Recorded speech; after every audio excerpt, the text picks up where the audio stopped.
दोस्तों, मेरा नाम सविता है और पिछले हफ्ते से मैं एक अजीब सी परेशानी में फंसी हुई हूँ। जब से अस्पताल से लौटी हूँ, मैं अपने आप से नजरें नहीं मिला पा रही हूँ।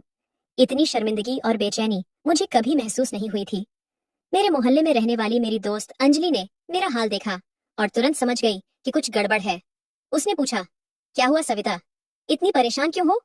मैंने बोला, कुछ नहीं यार, बस थोड़ी तकलीफ है। मैंने टालने की कोशिश की। अंजलि ने मुझे गौर से देखा और कहा, तुम्हें एक बार डॉक्टर मेहरा से मिलना चाहिए। वो स्त्री रोग विशेषज्ञ हैं, बहुत अच्छे डॉक्टर हैं। हमारे इस छोटे से कस्बे में महिलाओं को पुरुष डॉक्टरों के पास जाना अच्छा नहीं लगता था। सुनील मेरे पति हमेशा चाहते थे कि मैं सिर्फ महिला डॉक्टरों के पास ही जाऊं, लेकिन हाल ही में डॉक्टर मेहरा का नाम हर ओर गूंजने लगा था। उनके पिता भी प्रसिद्ध चिकित्सक थे और उनके निधन के बाद उनके बेटे ने क्लिनिक संभाल लिया था। धीरे धीरे लोगों का विश्वास जीत लिया था उन्होंने। हमारे क्षेत्र में वही एकमात्र अनुभवी स्त्री रोग विशेषज्ञ थे। लेकिन सुनील क्या कहेंगे? मैंने चिंतित होकर पूछा, तुम्हारी सेहत ज्यादा जरूरी है या सुनील की सोच? अंजलि ने मुझे झिड़का, कम से कम एक बार जाकर देखो तो सही। 2 दिन तक मैं अपने मन से जूझती रही। आखिरकार दर्द असहनीय हो गया और मैंने सुनील से बात की। उन्होंने पहले तो आनाकानी की, फिर मेरी हालत देखकर राजी हो गए। अगले दिन अंजलि मुझे अपने स्कूटर पर बिठाकर डॉक्टर मेहरा के क्लिनिक ले गई। इंतजार की कतार में बैठी हुई मैं अपने पसीने से तरबतर हो रही थी। प्रतीक्षा कक्ष में कई महिलाएं बैठी थीं। अंजलि ने मेरा हाथ थामते हुए कहा, अरे सविता, इतना मत घबराओ, बस 2 मिनट की बात है। वे सिर्फ तुम्हारी समस्या सुनेंगे और दवा दे देंगे। और वैसे भी वे बहुत सम्मानजनक तरीके से पेश आते हैं। मेरे नंबर का इंतजार करते करते मेरा दिल धड़क रहा था। 1 घंटे बाद आखिरकार मेरा नाम पुकारा गया और मैं अंदर गई। डॉक्टर मेहरा 40 के आसपास के एक सौम्य से व्यक्ति थे। उन्होंने मुझे देखते ही पूछा, नाम क्या है आपका और उम्र कितनी है? मैंने हकलाते हुए कहा, मेरा नाम सविता है और मेरी उम्र 33 साल है। फिर डॉक्टर मेहरा ने पूछा, क्या परेशानी है आपको? उन्होंने अपनी कुर्सी पर बैठते हुए पूछा। मैं नर्वस होकर अपने साड़ी के पल्लू से खेलने लगी। डॉक्टर साहब, वो मुझे मैं ठीक से शब्द नहीं निकाल पा रही थी। आप आराम से बताइए, उन्होंने धीरज से कहा। मैंने गहरी सांस ली और बोली, डॉक्टर साहब, मुझे नीचे जलन हो रही है और कुछ दिन से बहुत दर्द भी है। उन्होंने अपनी डायरी में कुछ लिखते हुए कहा, यह जलन कब से है? मैंने शर्माते हुए कहा, लगभग 1 हफ्ते से है। फिर उसने बोला, और क्या आपको पहले कभी ऐसी समस्या हुई है? नहीं, पहली बार हुई है। उन्होंने एक क्षण मुझे देखा और फिर कहा, देखिए, मुझे आपको चेक करना होगा ताकि सही समस्या पता चल सके। नहीं डॉक्टर साहब, मैंने तुरंत कहा। मेरा चेहरा लाल हो गया था। क्या आप बस दवा दे सकते हैं? देखिए सविता जी, बिना जांच के मैं सही दवा नहीं दे सकता। हो सकता है आपको कोई संक्रमण हो या कोई अन्य समस्या। सही इलाज के लिए जांच जरूरी है। मैंने अंजलि की तरफ मदद के लिए देखा, जो प्रतीक्षा कक्ष में रह गई थी। मैं अकेली थी और पसीने से तरबतर। सविता जी, डॉक्टर मेहरा ने धीरे से कहा, मैं समझता हूँ आप शर्मा रही हैं, लेकिन मैं एक डॉक्टर हूँ। मेरा काम केवल आपका इलाज करना है। अगर आप चाहें तो मैं एक नर्स को अंदर बुला सकता हूँ। मैंने अपने हाथों को मरोड़ते हुए कहा, नहीं ठीक है। मुझे लगा जैसे मेरे पैरों के नीचे से जमीन खिसक गई हो। डॉक्टर मेहरा ने मुझे एक अलग कमरे में जाने के लिए कहा, जहाँ एक पर्दे के पीछे एक बिस्तर था। उन्होंने मुझसे कुछ कपड़े उतारने के लिए कहा और फिर खुद बाहर चले गए। मैं हाथों से कांप रही थी। मैं जो रंग की सलवार कमीज पहने थी, वह अचानक मुझे बहुत पतली महसूस हुई। जब डॉक्टर मेहरा वापस आए, उन्होंने दस्ताने पहने और मुझे बिस्तर पर लेटने को कहा। मैं जैसे तैसे वहां लेटी, अपने कपड़ों को कसकर पकड़े हुए, जैसे वे उड़ जाएंगे। रिलैक्स कीजिए, उन्होंने कहा, अभी मैं जांच करूंगा। मैंने अपनी आंखें बंद कर लीं। मैं शर्म से पानी पानी हो गई थी। ये मेरी सुहागरात की तरह था, जब पहली बार किसी पुरुष ने मुझे इस तरह से देखा था। लेकिन वह सुनील था, मेरे पति। यहाँ मैं एक अजनबी के सामने थी, चाहे वह डॉक्टर ही क्यों ना हो। जांच खत्म होने के बाद डॉक्टर मेहरा ने मुझे वापस उनकी मेज के पास आने को कहा। वे कुछ देर चुप रहे, कुछ लिखते रहे। फिर उन्होंने धीरे से कहा, सविता जी, आपको बहुत बड़ी संक्रमण है। क्या आपने हाल ही में कोई नया साबुन या इंटीमेट वॉश इस्तेमाल किया है? मैंने अपनी नजरें नीचे रखते हुए झूठ बोला, हाँ, एक नया साबुन आया था मार्केट में। डॉक्टर मेहरा ने मेरी आंखों में देखा और मुझे ऐसा लगा जैसे वे मेरे झूठ को भांप गए हों। वे हल्के से मुस्कुराए, जैसे कह रहे हों कि वे सच जानते हैं लेकिन कुछ कहेंगे नहीं। देखिए, मैं आपको एंटीबायोटिक और एंटी फंगल क्रीम दे रहा हूँ। इन्हें 15 दिनों तक इस्तेमाल करें। और हाँ, उन्होंने अपनी आवाज थोड़ी धीमी करते हुए कहा, इस दौरान पति के साथ शारीरिक संबंध से बचें। संक्रमण गंभीर है और फैल सकता है। मेरा चेहरा शर्म से और लाल हो गया। जी डॉक्टर साहब, मैंने फुसफुसाते हुए कहा। और 2 हफ्ते बाद फॉलो अप के लिए आइएगा, उन्होंने पर्ची थमाते हुए कहा। मैं वहां से निकलकर अंजलि के पास आई, जो अभी भी मेरा इंतजार कर रही थी। क्या हुआ? उसने तुरंत पूछा। बाद में बताऊंगी, मैंने कहा। मैं अभी किसी से भी बात करने के मूड में नहीं थी।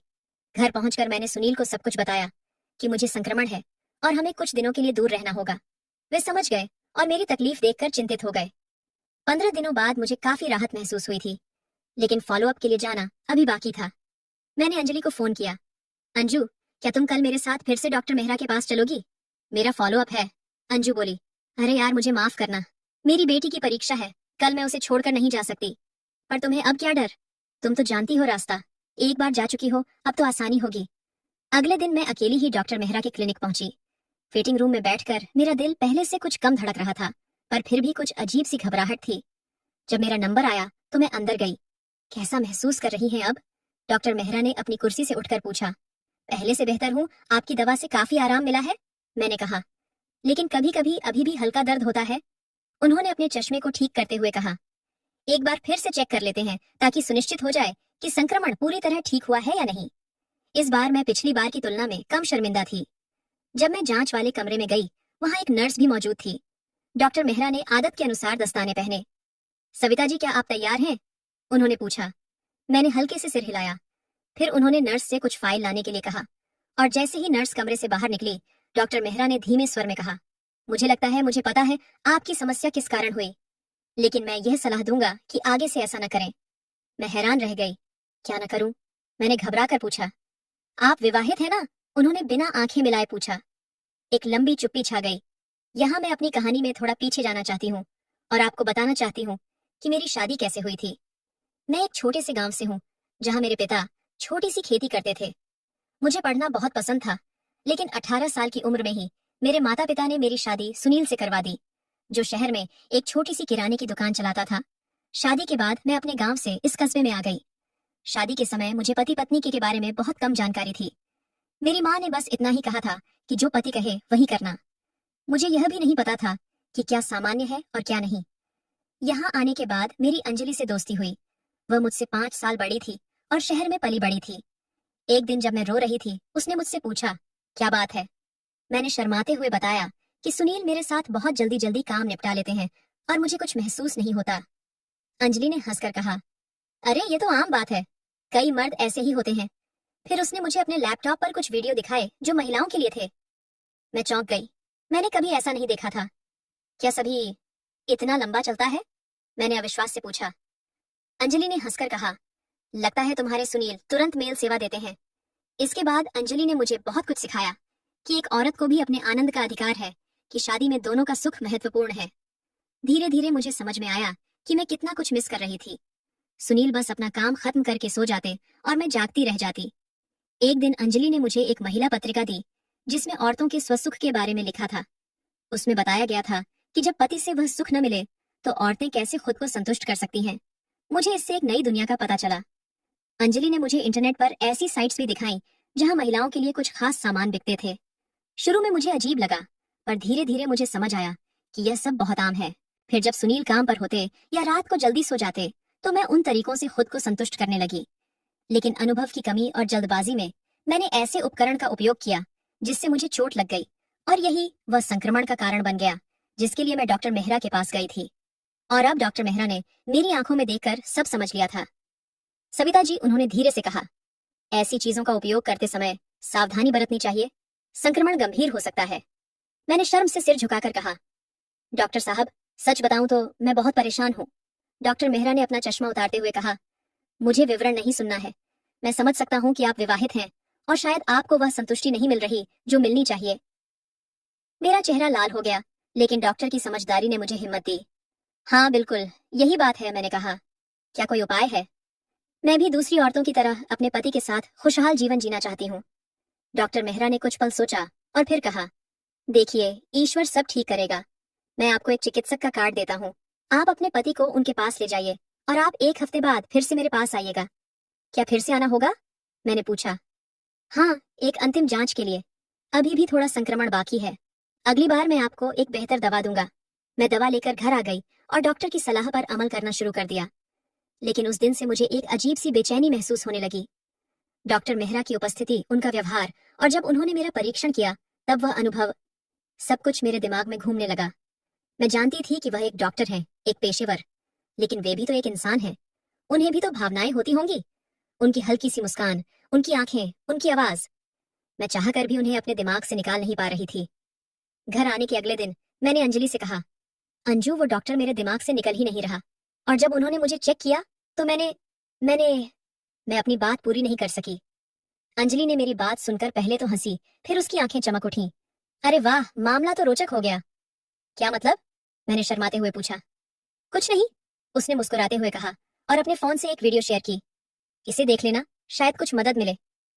अंजलि के जाने के बाद मैंने वो वीडियो देखी। उसमें एक औरत अपने पति के साथ होते हुए भी किसी और व्यक्ति की कल्पना कर रही थी। यह देखकर मेरे मन में भी कुछ ऐसे ही विचार उभरने लगे। उसके बाद जब भी सुनील मेरे पास आते, मैं आंखें बंद करके कल्पना करने लगती कि वह सुनील नहीं बल्कि डॉक्टर मेहरा हैं। ऐसे ही मैं अगले एक हफ्ते तक कल्पनाओं में खोई रही। अंतिम और तीसरे चेकअप का दिन आ गया। अंजलि, जो ऐसे मामलों में मेरी मार्गदर्शक थी, मेरे घर आई और बोली, सविता, इस बार तुम साधारण तरीके से नहीं जाओगी। आज तो एकदम खास तैयारी करनी है। क्या मतलब? मैंने अनजान बनते हुए पूछा। अंजलि ने अपने बैग से एक छोटी सी शीशी निकाली। देखो, यह फ्रांस से मंगवाया हुआ इत्र है। इसकी महक ऐसी है कि कोई भी पुरुष अपना आकर्षण छिपा नहीं पाएगा। मैंने हैरानी से उस शीशी को देखा। पर मैं तो बस चेकअप के लिए जा रही हूँ। ओहो, अभी भी ना समझ बनी हुई हो? अंजलि ने मुस्कुराते हुए कहा। पहले एक अच्छी सी स्नान करो, फिर इसे अपने शरीर के विशेष अंगों पर लगाओ। तुम्हारी जो दिन रात याद सता रही है, उसे भी तो तुम्हारी महक का एहसास होना चाहिए ना। पर वो एक डॉक्टर है, मैंने कमजोर आवाज में कहा। और तुम एक औरत, अंजलि ने मेरी आंखों में देखते हुए कहा। क्या यह नहीं देखा तुमने कि उनकी नजरें तुम्हें कैसे निहारती हैं? पेशेवर होने का मतलब ये नहीं कि वे पत्थर के बने हैं। मेरे अंदर कुछ हलचल सी हुई। मैंने अंजलि की सलाह मान ली और गुलाब जल से स्नान कर वह विशेष इत्र अपने पूरे शरीर पर, विशेषकर उन जगहों पर लगाया जहां अंजलि ने बताया था। क्लिनिक पहुंचकर मैं दुल्हन सी सज धज कर गई थी। एक लाल रंग की साड़ी पहनी थी, जो मैंने शादी के बाद किसी विशेष अवसर पर ही पहनी थी। मेरे बालों में गजरा था और मैंने हल्का सा मेकअप भी किया था।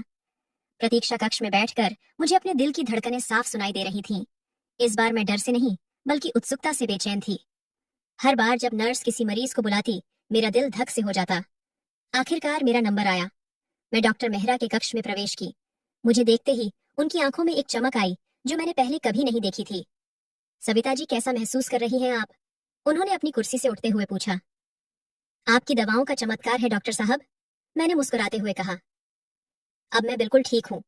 फिर भी उन्होंने अपनी आवाज में थोड़ी गहराई लाते हुए कहा, एक अंतिम जांच करना जरूरी है ताकि सुनिश्चित हो जाए कि संक्रमण पूरी तरह ठीक हो गया है। मैं जांच वाले कमरे में गई। इस बार आजाद महसूस कर रही थी, जैसे मैं नई सविता बन गई हूँ। डॉक्टर मेहरा ने अपने दस्ताने पहने और मुझे जांच बिस्तर पर लेटने को कहा। मैंने अपनी साड़ी का पल्लू ढीला किया और लेट गई। अंजलि की दी हुई इत्र की महक पूरे कमरे में फैल गई थी। मैं खुद भी इसके प्रभाव में आ गई थी। डॉक्टर मेहरा ने जांच शुरू की, लेकिन इस बार उनके हाथों में कंपी थी जो मैंने महसूस की। वे भी इस महक के प्रभाव में आ गए थे।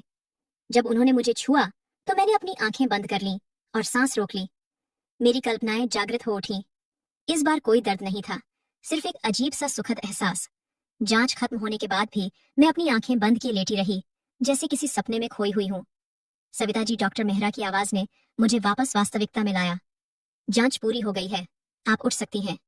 मैंने आंखें खोली और देखा कि वे मुझे एक अजीब सी नजर से देख रहे हैं। उनकी आंखों में कुछ ऐसा था जो मैंने सुनील की आंखों में कभी नहीं देखा था। एक अनकही इच्छा, एक दबी हुई भूख। जब मैं कपड़े ठीक करने लगी तो मेरी नजर क्षण भर के लिए उनके शरीर पर पड़ी और मैंने कुछ ऐसा देखा जिसने मेरे शरीर में एक अजीब सी सिहरन पैदा कर दी। सुनील के मुकाबले डॉक्टर मेहरा का आकार कहीं अधिक प्रभावशाली था, यहाँ तक कि कपड़ों के भीतर से भी। मैं घर लौटी, लेकिन मेरे दिमाग में केवल डॉक्टर मेहरा का ही ख्याल था। मैंने अंजलि को सब कुछ बताया और हमने एक योजना बनाई। अंजलि ने अपने फोन से डॉक्टर मेहरा का निजी मोबाइल नंबर हासिल किया। उसकी सहेली क्लिनिक में काम करती थी। मैंने एक अनजान नंबर से उन्हें संदेश भेजा, आपकी परवाह करने वाली कोई? जैसा कि अंजलि ने अनुमान लगाया था, डॉक्टर मेहरा ने तुरंत जवाब दिया, कौन है आप? हमने कुछ संदेश आगे पीछे किए और आखिरकार मैंने अपनी पहचान बताई। मैं सविता हूँ, आपकी वही मरीज जिसका इलाज आपने किया था। सविता, उनका जवाब आया। मैं तो बस आपके बारे में ही सोच रहा था। पिछले कई दिनों से मेरे दिमाग से निकल ही नहीं रही आप। सच में? मैंने लिखा। मेरा दिल धक धक करने लगा था।